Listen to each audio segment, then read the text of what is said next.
포스코 홀딩스가 올해 2분기 분기 영업이익 1조 원대를 회복했습니다. 세계 최대 철강 기업에서 2차 전지 대표주로 변모하면서 단숨에 시가총액 4위로 뛰어올랐습니다. 4대 금융지주가 올해 상반기 10조 원에 육박하는 이익을 낼 것으로 보입니다. 금리를 낮추라는 정부의 압박에도 역대급 실적을 냈던 지난해보다 좋은 실적을 기록할 전망입니다. 올해 우유값 인상폭 결정을 위한 협상이 난항을 겪는 가운데 정부가 유통업계를 주시하고 있습니다. 우유값에서 유통마진이 차지하는 비중이 40%에 달하는 것으로 나타났습니다. 바이오 산업 육성을 위해 만들어진 K바이오 펀드가 초라한 출범을 맞게 됐습니다.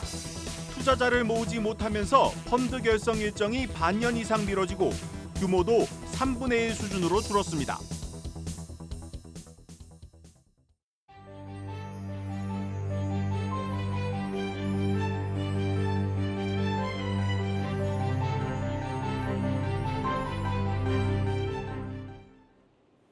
뉴스플러스 시작합니다. 세계 최대 철강 기업에서 2차 전지를 대표하는 기업으로 거듭난 포스코가 그야말로 승승장구하고 있습니다. 분기 영업이익 1조 원을 회복하면서 실적도 본궤도에 올랐고 2차 전지 수직 계열화 성공으로 미래에 대한 기대는 거침없이 커지고 있습니다. 포스코 홀딩스의 주가 오늘 하루만 16% 넘게 오르면서 단숨에 시가총액 4위로 뛰어올랐습니다. 첫 소식 고영욱 기자입니다. 포스코 홀딩스가 시가총액 54조 원을 돌파했습니다. 삼성전자와 LG에너지솔루션, SK하이닉스에 이은 코스피 4위입니다.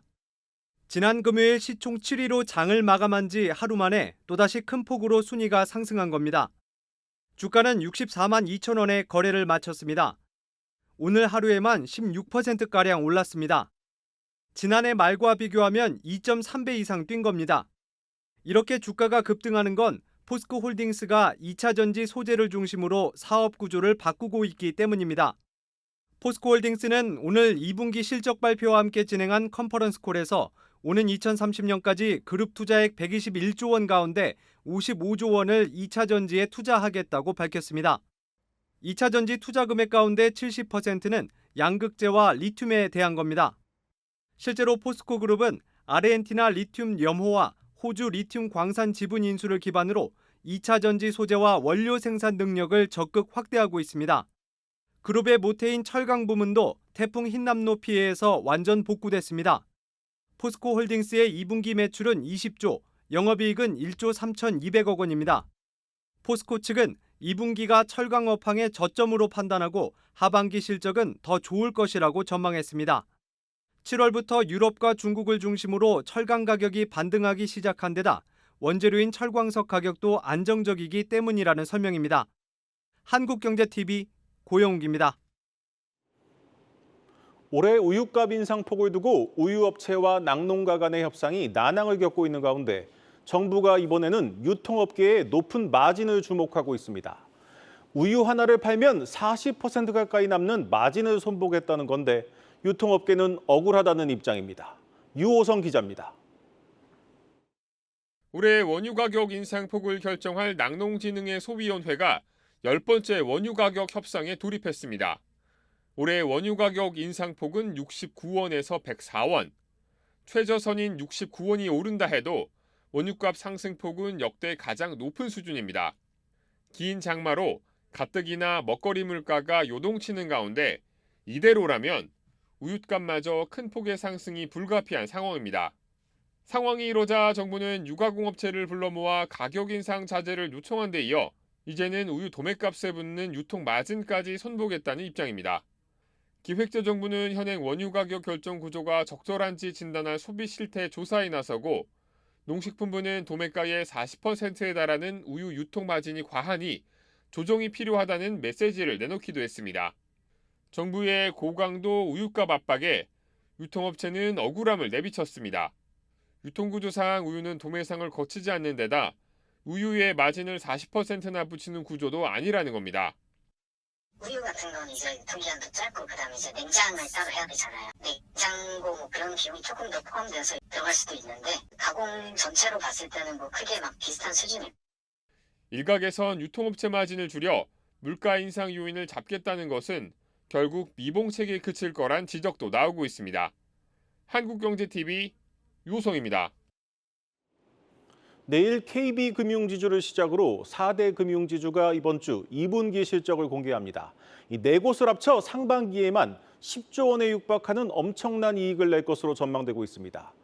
역대급이라는 평가를 받았던 지난해 실적을 넘어설 것으로 보이는데 웬일인지 주가는 부진을 면치 못하고 있습니다.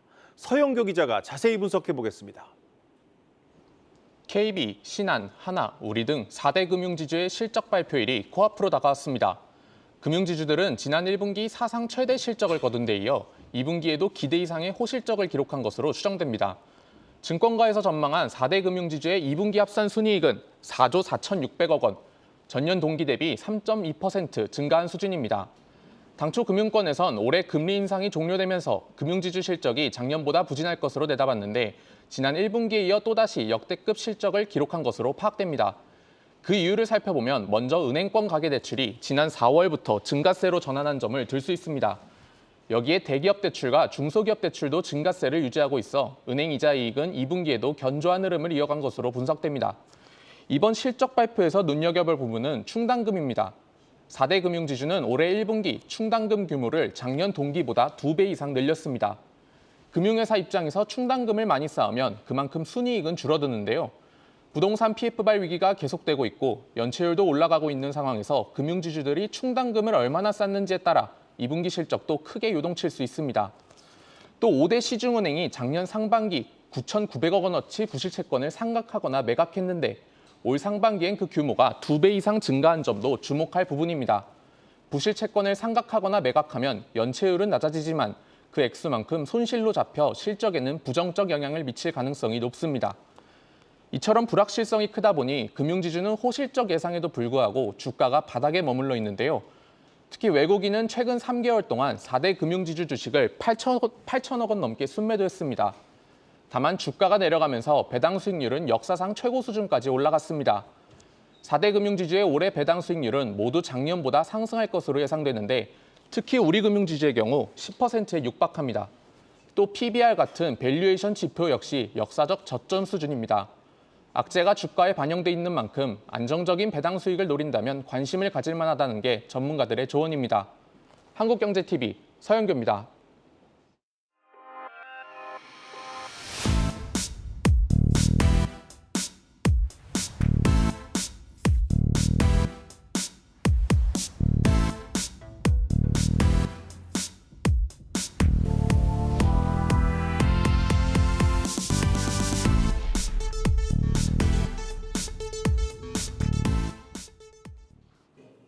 네, 이슈 플러스 시간입니다. 산업부 김채연 기자 나왔습니다. 김 기자, 오늘의 이슈는 무엇입니까? 네, 지난주부터 2차 전지 소재 기업들의 실적이 차례로 발표되고 있습니다. 네. 오늘은 포스코퓨처엠의 실적이 공개됐는데 매출은 사상 최대 분기 실적을 기록한 반면 영업이익은 전년 동기 대비 소폭 줄었습니다. 시장 전망치에도 다소 못 미치는 실적이었는데요. 지난주 실적이 공개된 에코프로비엠도 비슷한 양상이었습니다. 2분기에 무슨 일이 있었던 건지 현상을 분석해보고 앞으로 전망 살펴보겠습니다. 네, 2차 전지 양극재 시장은 가장 핫한 곳 중 하나인데 궁금합니다. 먼저 오늘 공개된 이 포스코 퓨처엠 2분기 실적부터 한번 정리해보죠. 네, 매출 1조 2천억 원, 영업이익은 520억 원이라고 발표했는데요. 매출은 전년 동기 대비 50% 가까이 늘었고 영업이익은 6% 감소했습니다.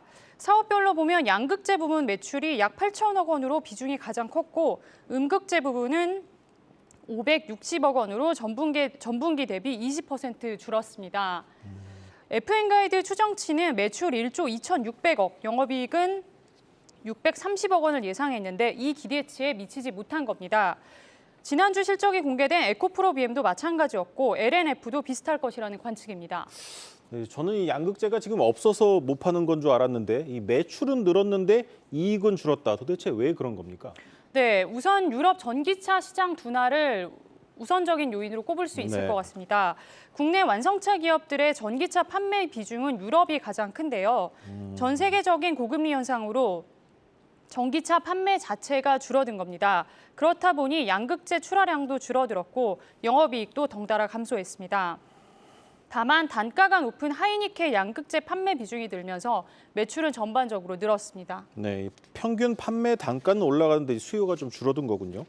이 올해 초 그 양극재 원료인 리튬 가격이 하락하면서 이제 판매 가격이 떨어질 것이라는 우려도 나왔었는데 그 부분은 어느 정도 해소가 된 겁니까?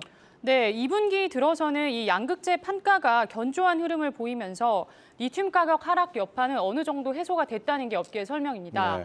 다만 그 리튬 같은 원자재 가격이 판가에 미치는 영향이 워낙 크다 보니까 기업들도 원료 확보에 선제적으로 나서고 있습니다.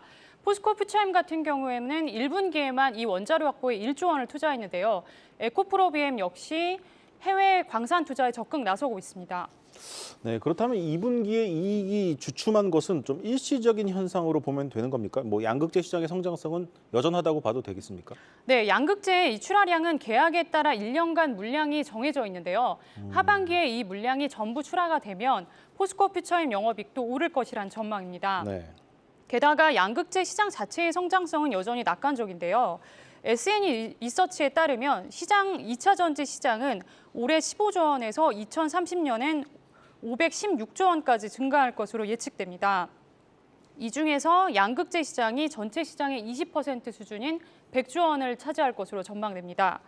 포스코 퓨처엠의 경우엔 올해 상반기에만 83조 원 규모의 양극재 공급 계약을 체결했는데요. 2030년까지 양극재, 음극재 각각 연간 100만 톤, 36만 톤을 공급하겠다는 계획입니다. 앞으로도 추가 공급 계약이 계속 이어질 것으로 예상돼서 회사의 성장은 지속될 것이란 전망입니다. 네.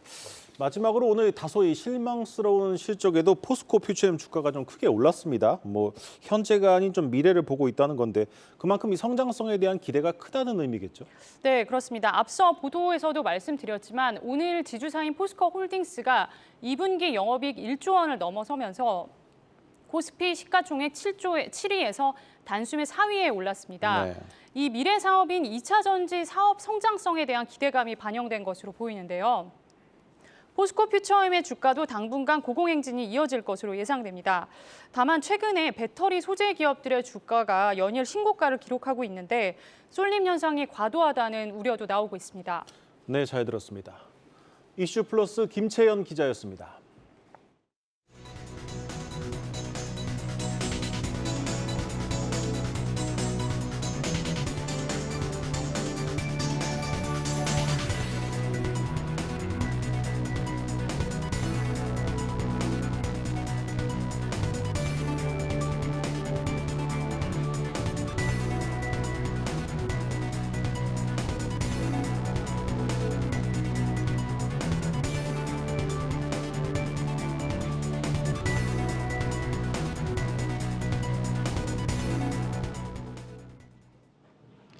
네, 증시의 맥을 짚어보는 마켓 플러스 시간입니다. 첫 번째 키워드는 뒷심 부족한 K뷰티입니다. 화장품을 제조하고 또 유통하는 기업 뷰티스킨이 이 주가가 코스닥 시장에 상장한 첫날인 오늘 25.38% 오른 32,600원에 장을 마쳤습니다. 장중한 때 150% 넘게 올랐었지만 장 막판 뒷심 부족이 아쉬웠습니다. 지난 2011년에 설립된 뷰티스킨은 원진 이펙트나 또는 글로라우디와 같은 이런 가성비 좋은 스테디셀러 제품군을 다수 보유한 것으로 알려졌습니다. 앞서 지난 13일부터 이틀 동안 진행된 공모 청약에서 최종 경쟁률 2,316대 1을 기록을 했고요. 또 청약 증거금은 약 3조 3,100억 원이 몰리면서 청약 흥행에도 성공한 바가 있는데요. 다만 전문가들은 코로나19 엔데믹 이후에 마스크를 벗으면서 자연스럽게 K뷰티가 다시 주목받을 것으로 전망을 했습니다. 상장 첫날 최고 400% 상승이 가능하도록 바뀌었지만 아직까지 이른바 따따상 종목이 나오지 않은 가운데 이번 주 상장을 예고한 버넥트와 또 ALT 그리고 파러스 아이 바이오 중 이 첫 번째 주인공이 나타날지도 관심이 모이고 있습니다. 자, 두 번째 키워드 살펴보겠습니다. 두 번째 키워드는 유증 쇼크 딛고 반등입니다. 바로 SK 이노베이션 이야기인데요. 오늘 모처럼 만에 주가가 두 자릿수 상승을 하면서 19만 6,500원에 장을 마쳤습니다. 정제 마진이 반등하고 또 배터리 사업 부문의 그런 실적 개선 기대감이 반영된 결과로 풀이가 되고 있습니다. 지난달 23일이었죠. 1조 1,800억 원 규모의 유상증자 안건을 의결한 SK이노베이션은 이후 이 투자 심리가 좀 악화되면서 주가는 15만 원대까지 밀리기도 했습니다. 이후 서서히 회복세를 보이고 있었는데요.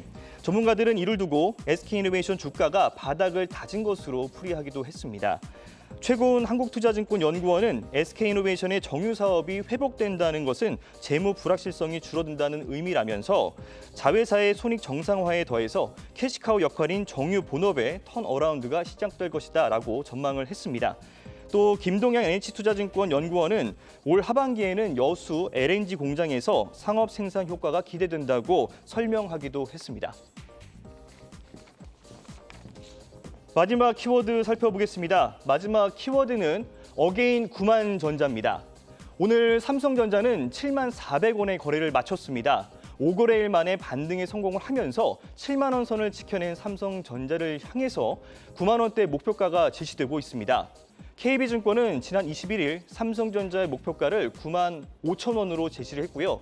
IBK투자증권과 또 유안타증권, SK증권 등도 목표가 9만 원을 유지했습니다. 업계는 보다 구체적인 수치를 바탕으로 현재 주가가 바닥을 다진 것으로 분석하기도 했습니다. 지난 6일 2.9달러 수준이었던 디램 현물 가격이 현재 2.95달러 선까지 올라오면서 손익분기점으로 볼 수 있는 3달러를 조만간 넘길 것으로 전망이 되는 데다 이 관련 기업인 TSMC와 또 ASML의 실적도 기대 이상으로 나왔기 때문입니다. 이 TSMC 관계자는 5나노급 반도체 수요 증가로 경기 회복 사이클에 진입할 것이다라는 분석을 내놨습니다. 전문가들은 고사양 메모리 반도체 생산 기대감을 높였는데요. 백기련 유안타증권 연구원은 AI 서비스 고도화 트렌드는 HBM과 같은 고사양 메모리 반도체 수요 증가를 수반한다면서 국내 메모리 반도체 기업들의 시장 지배력이 부각되는 만큼 삼성전자의 시장 점유율도 높아질 것이다라고 전망을 했습니다. 지금까지 마켓플러스였습니다.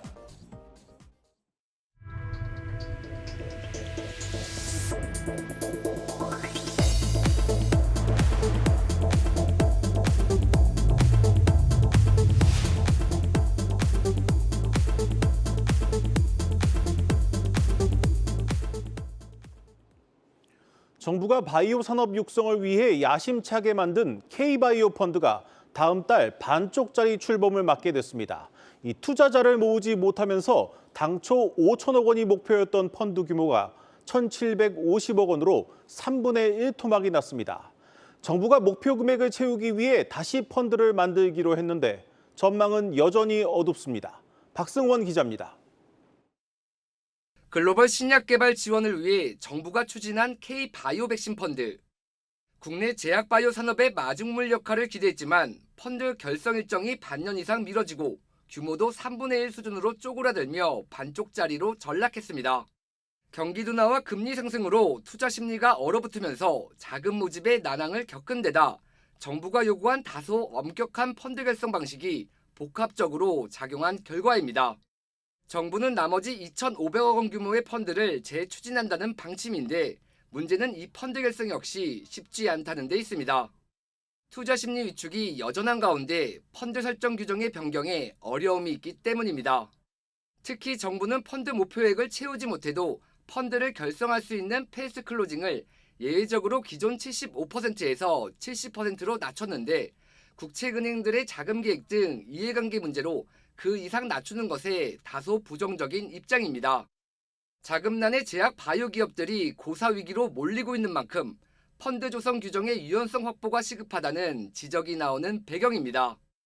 모든 필요한 바의 자금을 확보한 다음에 투자하기에는 시기적으로 굉장히 어려운 상황이니 좀 헤아를 가지고 이거를 좀 전체적으로 진행을 하면서 하는 것도 바람직하지 않는가.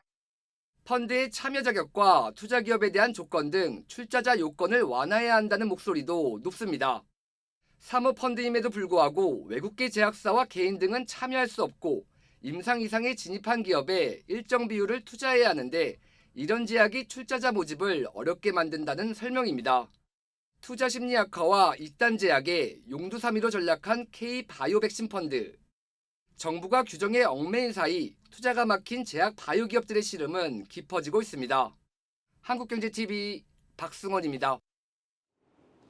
에코프로와 포스코 홀딩스 등 2차 전지 관련 기업들의 주가가 예상을 넘어선 과열 양상을 보이면서 이 개별 주식과 ETF 간의 수익률 격차가 커지고 있습니다.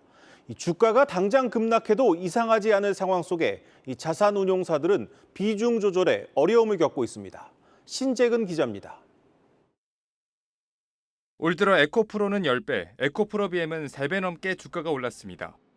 반면 이들 종목이 포함된 ETF 상승률은 30%에서 115%였습니다. 투자자 입장에선 ETF보다 개별 종목에 대한 직접 투자가 더욱 매력적으로 보일 수밖에 없습니다. 상황이 이렇자 ETF를 운용하는 자산운용사의 고민도 깊어지고 있습니다. ETF 투자자 이탈 가능성과 함께 수익률 제고에 비상이 걸렸기 때문입니다. 펀드 매니저의 자의적인 판단으로 ETF보다 높은 수익률을 목표로 하는 액티브 ETF 운용은 더욱 난감한 상황입니다. 액티브 ETF의 경우 원칙적으로 ETF 내 특정 종목 비중이 10%를 초과해선 안 되는데 특정 종목의 주가가 폭등하며 한도를 넘어서는 일이 자주 발생하고 있습니다. 국내 상장된 2차 전지 관련 액티브 ETF 3개 중 2개는 벌써 이런 일이 벌어지고 있습니다. 그렇다고 무작정 보유 주식을 줄이기도 어려운 게 현실입니다. 한 자산운용사 운용력은 주가가 급등했다고 해서 비중을 줄였다간 나중에 주가가 더 올랐을 때 감당하기 어려울 것이라고 말했습니다. 반대로 과열됐던 투자 열기가 급속하게 얼어붙을 경우 주가 하락에도 대비해야 하기 때문에 자산운용사 입장에선 이러지도 저러지도 못하는 딜레마에 빠졌습니다. 한여름 더위보다 뜨거운 2차 전지 대표주의 랠리에 이들 종목에 투자하는 운용사들도 진땀을 흘리고 있습니다. 한국경제TV 신재근입니다. 미국 정부가 올해부터 가격 변동성이 큰 원자재 상품을 거래하는 외국인 투자자들에게 세금을 받고 있습니다. 그동안 일부 종목들은 과세가 면제됐는데 유예 기간이 끝나면서 투자자들의 주의가 필요해 보입니다.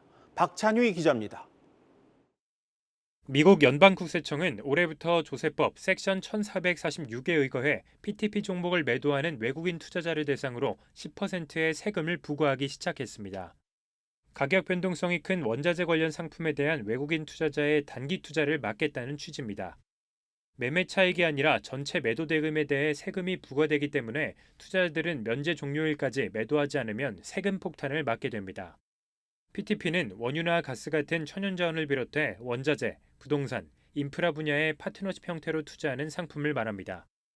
PTP 상품에 포함된 종목은 200여 개로 이 가운데 국내 증권사에서 거래되는 종목은 이달 기준 131개에 달합니다.